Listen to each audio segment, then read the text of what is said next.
I get to the hospital, I'm telling them I'm in booming labor, I'm ready to push, I have my son, everything goes beautifully. They take him to the nursery, he's fed, I fall asleep, and about 15 minutes later, a nurse is tapping me, telling me, oh, your baby's hungry. And I'm like, I just fed him. And I'm thinking, maybe it's one of those times where you think you've been asleep for 15 minutes, but I look at the clock, no, it's been about 15, 20 minutes. She goes, she brings the baby, she hands me the baby, I pull back the blanket, and it's not my baby. And I said, I know what he looked like when I handed him to you 15 minutes ago. This is not my baby. She finally checks the identification bands and realizes it's the lady in the next bed's baby. I'm ready to leave. In the morning, I told them I want to be discharged, and they said, well, everybody has to stay for 2 to 3 days, and I'm adamant. No, I'd like to leave. I don't feel comfortable with you all here. And they told me that in order for me to be discharged, I would have to give my son the hepatitis B shot first. They finally bring in the head pediatrician there. It's a white male, and he comes in and he says, so what's this nonsense about you're not going to give your son hepatitis B? So I said, it's not nonsense. I said, hepatitis B is transmitted between those who have unprotected sex or those who are using intravenous, drugs. He's a newborn. He's not going to be doing either. I've been tested for hepatitis B. I'm negative. I'm going to be breastfeeding him. I've been immunized for it, so he will get, antibodies from my breast milk. I'm not doing the shot here, and I want to be discharged. And he says to me, oh, you people always say you're going to breastfeed, and a week later you're not breastfeeding. And I remember feeling like I just been slapped in the face, because I'm like, here's the head pediatrician of this hospital saying this. And I said to him, I breastfed my daughter for 2.5 years, thank you very much. I said, and your hospital brought me the wrong baby to breastfeed last night. You're gonna sign our discharge papers, and I'm gonna leave. And I told my husband, if we have more children, I can never do it like that again.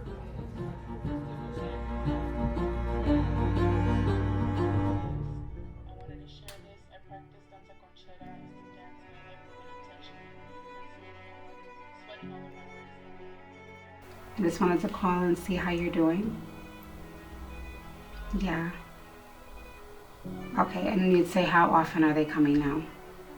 All right, if you're having one now, I want you to start your breathing. Nice and slow, in through your nose. When you're welcoming and bringing forth life, you don't want to be made to feel ashamed. You don't want to be admonished. You don't want to be ridiculed or diminished. You want to feel whole, safe, and at peace. With the way that we're taught, Black women don't feel as much pain, or people don't know or are not in touch with their own bodies, that lends way to violation and abuse. Despite spending more on healthcare than any other country, America continues to have the highest maternal mortality rate compared to other wealthy nations. The U.S. is one of only 13 countries where the death rate is worse now than it was 25 years ago. It was supposed to be a routine C-section. The doors to the operating room opened and they closed behind Kira. That's the last time I saw her alive. This is an SOS situation that we're in. There's not going to be, this, agency that's going to come in and say, oh, let's make this right. No, it's still about profit over people, and we have to be the ones to fill the gaps when we see that there's a great need in our community that we have the ability to correct because we've been doing it since the beginning of time. And you notice in the hospital, they don't do the newborn exam in front of the parents, right? Yeah. When I saw, either in the baby room or in the nursery, when I saw how they were handling some of these babies, and when I was doing my rotation, I'm like, when we look at New York, Black women die 8 to 12 times more, right? We have worse outcomes here. And the question should be, for anybody, well, why, right? Why in the rest of the country, it's 3 to 4 times, which is already bad enough. Why is it 8 to 12 here? So the fact that you are not allowing certified professional midwives who are trained specifically in out-of-hospital birth to be legal here, that's going to drive up the numbers, because evidence-based research says if you are having a healthy low-risk pregnancy, the safest place for you to give birth is not in a hospital setting. So either in a birth center or in a home birth setting. But if you don't have enough providers that are trained in that way, then obviously the majority of the people are going to birth in a hospital. 98% of births still happen in hospital settings. We don't have birth centers in New York either, so it really is home, or hospital. And there are barriers in place to being able to birth at home. So sometimes it might be financial, sometimes it could be logistics wise. There's many different reasons why. The financial reason is a big one because insurance does not cover home birth in the same way that they cover hospital birth. Where a hospital birth might cost you anywhere from $30,000 and upwards, a home birth is usually between $8,000 and $11,000, but they don't cover it. It can literally be the difference between life and death. So welcome to the Womb to World Reunion Gathering. This is our 9th year of doing this. We started in 2014. After doing community work for about 8 years and then eventually figuring that I wanted to bring all the families together who have opted to kind of take their birth journeys into their own hands. So I'm grateful that you guys are here because in some way, shape, or form, I've been part of your journey and you've been part of my journey as a midwife as well. And we are trying to amplify what Birth from the Earth is doing in terms of training the next, set of birth workers, midwives, making sure that families have options about where they birth, how, and with whom, and really bringing birth back to Earth. My first 2 births were C-sections, very traumatic, and God put Nubia in my life in time for me to have 2 home births after my C-section. Honestly, Nubia has just been like a huge blessing. I just have like loss of words how amazing she is and like what she did for me and my family. Yeah, once you have that home birth and it's like you've got your birth partner, right? You got your candles, you got your vibe, you got your music. I remember I was missing music in my first birth, and I'm like a auditory. I love music. Home birth. Oh my goodness, it's like it's life changing. Yeah, because look, I get goosebumps because you have your own music, you have your own smells, and you feel so comfortable. Yeah. My daughter woke up and she's like, oh, my brother's here, and she can meet her brother, Yeah. When you give birth, it's such a amazing thing, and when you're surrounded by loved ones and people who are there for you, for the better you, it's different. You feel it. There's something about being in the comfort of your home where you find peace of mind, your sanctuary, that allows you to birth in a different way. So my births at home were more peaceful, I would say. They were more where I felt I was running, things, and my midwife was just safeguarding. There wasn't necessarily anything that she said or did. It was more holding a space for me where I didn't have to worry about what was gonna happen next. There weren't machines beeping. There weren't people coming in and out of my space or in my room. There weren't people throwing me off of that realm that you're in when you're kind of in between worlds when you're bringing forth life. Nobody disrupted that. Baby, you're crying. So in order to let us know how we got to where we are, I have to kind of talk about where we came from. Here in this country, we had the transatlantic slave trade that happened. People were brought over intentionally who had certain skills to help build up this nation and keep other geographic locations thriving.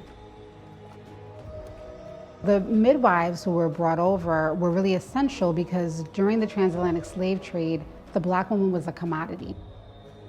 She had the ability not only to do manual labor, she also had the ability to bring forth children. That child was automatically property. So it was in their best interest to have women having children in rapid succession because it meant that someone could really quickly increase their stock, so to speak. These midwives had to make sure that these pregnancies were healthy, that these women were able to bring forth children that were going to live. And the way they were able to do that was with the knowledge that they brought from their homelands. That was with herbs, that was with understanding the moon cycles, that was with understanding the nutrition, that they needed. When slavery was abolished and there was no longer this need, I guess, for midwives, they began to push birth more into a medical industrial complex simply because they saw that they could make a profit off of it. Now, this country has a history of profit over people, so that meant that they had to discredit the grand midwives. So what happened was you had a lot of white male providers who thought, oh, if they could do it, we could do it. And they were having all of these, deaths, maternal deaths and infant deaths, and they couldn't understand why. I think if they're coming every 4 to 5 minutes, I'm gonna go ahead and call Sage and we're gonna get ready and head over, okay? And if anything changes between us, talking now and us getting there, just give me a call back. Okay. All right, love. See you soon. Peace. Present day, we look at birth and birth workers as a profession. I see midwifery more as a way of life. There's a sacredness, but there's also a spirituality to being in tune with that mother and baby. That baby is the passenger. The mother's the vessel. Yes, we have to make sure she's eating right and she's getting all the things that she needs to keep that pregnancy healthy. But if you don't know how to commune with that spirit baby, if you have not made a connection with that spirit baby, you're missing the whole point. It's a spirituality that the profession does not recognize, and it's not something that can be taught. And because they can't package it and market it, they try to diminish it. What's the range that we want a fetal heart to be? What I realized is there are a lot of barriers to midwifery, not only in this country, but specifically in New York. So in New York, the legal options are to become a certified nurse midwife or a certified midwife. So when I graduated, I finished my program in May of 2018. I received my master's degree in midwifery, and I immediately aligned with 2 private practice home birth midwives who had a practice here in New York for the past 17 years. I asked them, can I birth assist you? And they said, sure. I'm just simply holding space for them. We have a deficit of home birth midwives. There are a lot of solo practice midwives. For me, I feel like that's a model for burnout. It's a model for early retirement because, you just can't do it all. We need to have more community home birth collectives where there are at least 2 or 3 people working together. That way you always have 2 people at a birth, right? So you have a second set of eyes, ears, and hands. You have one person that can take a little bit of downtime while the other 2 are on call and then kind of rotate. It just makes more sense to safeguard because once that person gives birth, there are now 2 people to care for. What if they both need immediate attention and you're there completely by yourself with nobody else to kind of help safeguard the situation? So the reason why home birth is safer is because there is more one-to-one care. But if we are overrunning the home birth community and we're not increasing the supply of home birth midwives, our numbers are going to dwindle. We're not going to see the same level of outcomes because people are going to be exhausted. And there were many who said, well, I'm not going to take somebody because it's going to be a long, labor. They're probably going to end up transferring. Fear is not the reason. And I said, well, I have to argue differently because the history for people of color is we rise to our power in the midst of fear. I think back to our ancestors who may have tried to escape slavery, who might have been big and pregnant and probably in the midst of escaping maybe had to stop, give birth, strap that baby to their back and keep on going. So it showed them a different way to be able to come into their power and know their strengths. The difference for people who that is not part of their ancestral lineage is oftentimes they did not have to rise to their power. They had somebody that as soon as that baby was born was nurturing that baby for them and feeding that baby for them. So in their history, what they have to work to healing in this present time if they want to rise to their power is breaking that cycle of helplessness, breaking that cycle of somebody come in and rescue me when it's us. We have to rescue ourselves.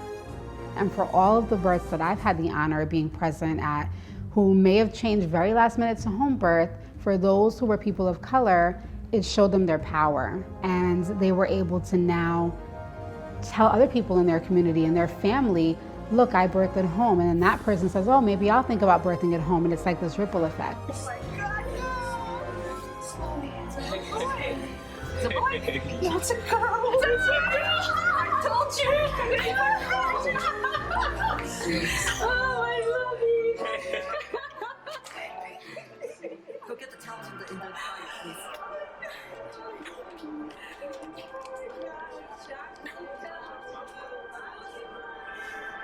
I got the message from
So you're my best friend forever.